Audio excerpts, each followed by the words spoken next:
Assalamualaikum warahmatullahi wabarakatuh. Saya Jeng Damayanti, mahasiswi semester 7A, Pendidikan Agama Islam STI Alhamdulillah Jakarta.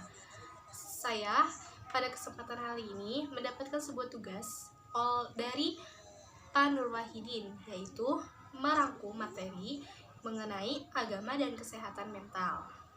Yang pertama, di sini ada pendahuluan. Agama dapat memberi dampak yang cukup berarti dalam kehidupan manusia, termasuk terhadap kesehatan. Solusi terbaik untuk dapat mengatasi masalah-masalah kesehatan mental yaitu dengan mengamalkan nilai-nilai agama dalam kehidupan sehari-hari. Kesehatan mental seseorang dapat ditandai dengan kemampuan orang tersebut dalam penyesuaian dirinya terhadap lingkungannya, mampu mengembangkan potensi yang terdapat dalam dirinya, lalu mengembangkan seluruh aspek kecerdasan, baik kesehatan spiritual, emosi, maupun kecerdasan intelektual. Hubungan antara agama sebagai keyakinan dengan kesehatan jiwa terletak pada sikap penyerahan diri seseorang terhadap suatu kekuasaan yang maha tinggi. Sikap tersebut akan memberikan sikap optimis pada diri sendiri, sehingga muncul perasaan positif seperti bahagia, puas, sukses, merasa dicintai, atau merasa aman. Sikap emosi yang demikian merupakan bagian dari kebutuhan hak asasi manusia sebagai makhluk yang bertuhan. Maka, dalam kondisi tersebut, manusia berada dalam keadaan tenang dan normal. Cukup logis bahwa ajaran agama mewajibkan penganutnya untuk melaksanakan ajarannya secara rutin. Bentuk dan pelaksanaan ibadah agama paling tidak akan dapat berpengaruh dalam menanamkan keluhuran budi yang pada puncaknya akan menimbulkan rasa sukses sebagai pengabdi Tuhan yang setia. Lalu, kesehatan mental dan agama apa hubungannya? Jadi, kesehatan mental adalah terhindarnya seseorang dari keluhan dan gangguan mental, baik berupa neurosis maupun psikosis. Kesehatan mental adalah terhindarnya seseorang dari gangguan dan penyakit jiwa. Mental yang sehat tidak akan mudah terganggu oleh stresor atau penyebab terjadinya stres. Orang yang memiliki mental sehat berarti mampu menahan diri dari tekanan-tekanan yang datang dari dirinya sendiri dan lingkungannya. Ciri-ciri orang yang memiliki kesehatan mental adalah memiliki kemampuan diri untuk bertahan dari tekanan-tekanan yang datang dari lingkungannya. Agama dapat memberi dampak yang cukup berarti dalam kehidupan manusia, termasuk terhadap kesehatan. Orang yang sehat mental akan senantiasa merasa aman dan bahagia dalam kondisi apapun. Ia juga akan melakukan introspeksi atas segala hal yang dilakukannya, sehingga ia akan mampu mengontrol dan mengendalikan dirinya sendiri. Hidup adalah proses penyesuaian diri terhadap seluruh aspek kehidupan. Orang yang tidak mampu beradaptasi dengan lingkungannya akan gagal dalam menjalani kehidupannya. Manusia diciptakan untuk hidup bersama, bermasyarakat, saling membutuhkan satu sama lain, dan saling berinteraksi. Selanjutnya ada psikoanalisis dan agama. Agama sudah dinilai sebagai bagian dari kehidupan pribadi manusia yang erat kaitannya dengan gejala-gejala psikologis. Dalam beberapa bukunya, Sigmund Freud yang dikenal sebagai pengembang psikoanalisis mencoba mengungkapkan hal itu.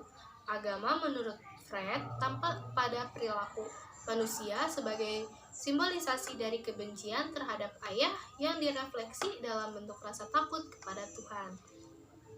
Secara psikologis, agama adalah ilusi manusia. Manusia lari kepada agama karena rasa ketidakberdayaannya menghadapi bencana. Dengan demikian, segala bentuk perilaku keagamaan merupakan perilaku manusia yang timbul dari dorongan agar dirinya terhindar dari bahaya dan dapat memberikan rasa aman. Untuk keperluan itu, manusia menciptakan Tuhan dalam pemikirannya.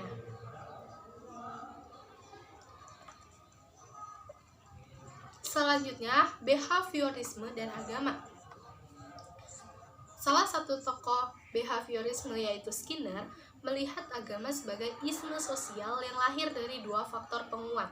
Menurutnya, kegiatan keagamaan menjadi faktor penguat sebagai perilaku yang meredakan ketegangan.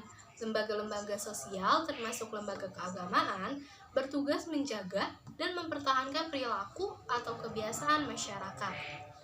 Manusia menanggapi tuntutan yang terkandung dalam lembaga itu dan ikut melestarikan lewat cara mengikuti aturan-aturan yang telah berlaku. Perilaku keagamaan menurut pandangan behaviorisme erat kaitannya dengan prinsip reinforcement atau reward dan punishment. Manusia berperilaku agama karena didorong oleh rangsangan hukuman dan hadiah atau pahala. Manusia hanyalah sebuah robot yang bergerak secara mekanis menurut pemberian hukuman dan hadiah. Selanjutnya, humanisme dan agama. Dalam psikologi, humanistika dikenal logoterapi. Logoterapi dilandasi falsafah hidup dan wawasan mengenai manusia yang mengakui adanya dimensi sosial pada kehidupan manusia. Kemudian, logoterapi menitik beratkan pada pemahaman bahwa dambaan utama manusia yang asasi atau motif dasar manusia adalah hasrat untuk hidup bermakna. Di antara hasrat itu terungkap dalam keinginan manusia untuk memiliki kebebasan dalam menemukan makna hidup.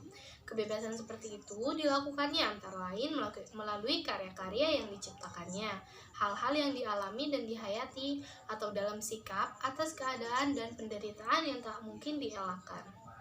Adapun makna hidup adalah hal-hal yang memberikan nilai khusus bagi seseorang, yang bila dipenuhi akan menjadikan hidup berharga dan akhirnya akan menimbulkan penghayatan bahagia.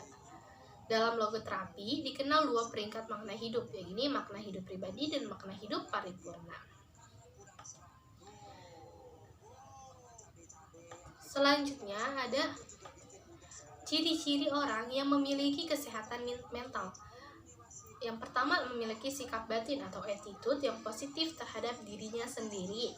Yang kedua, aktualisasi. Yang ketiga, mampu mengadakan integrasi dengan fungsi-fungsi psikis yang ada. Yang keempat, mampu berotonom terhadap dirinya sendiri atau mandiri. Yang kelima, memiliki persepsi yang objektif terhadap realitas yang ada.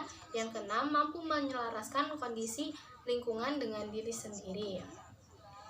Selanjutnya, ada temuan kedokteran hubungan jiwa dan badan.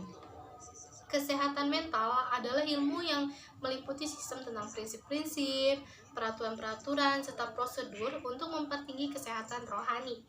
Orang yang sehat mentalnya ialah orang yang dalam rohani atau dalam hatinya selalu merasa tenang, aman, dan tentram. Dalam Al-Quran juga dijelaskan bahwa Allah dengan tegas menerangkan bahwa ketenangan jiwa dapat dicapai dengan zikir. Rasa takwa dan perbuatan baik adalah metode pencegahan dari rasa takut dan sedih. Jalan bagaimana cara seseorang mengatasi kesusahan ialah dengan sabar dan sholat. Dan Allah mensifati dirinya bahwa Dialah Tuhan yang Maha Mengetahui dan Bijaksana yang dapat memberikan ketenangan jiwa ke dalam hati orang yang beriman. Semakin dekat seseorang dengan Tuhan dan semakin banyak ibadahnya, maka akan semakin tentramlah jiwanya, serta semakin mampu ia menghadapi kekecewaan dan kesusahan dalam hidupnya. Dan demikian pula sebaliknya, semakin jauh orang itu dari agama, akan semakin susahlah baginya untuk mencari ketentraman batin. Ini menunjukkan bahwa agama terkait dengan ini, pendekatan diri kepada Tuhan merupakan terapi yang tepat dalam menanggulangi masalah-masalah kehidupan, termasuk di dalamnya hal-hal yang menyebabkan gangguan pada kesehatan mental. Mungkin seperti itu, kurang lebihnya mohon maaf. Wabillahi taufiq wal hidayah. Wassalamualaikum warahmatullahi wabarakatuh.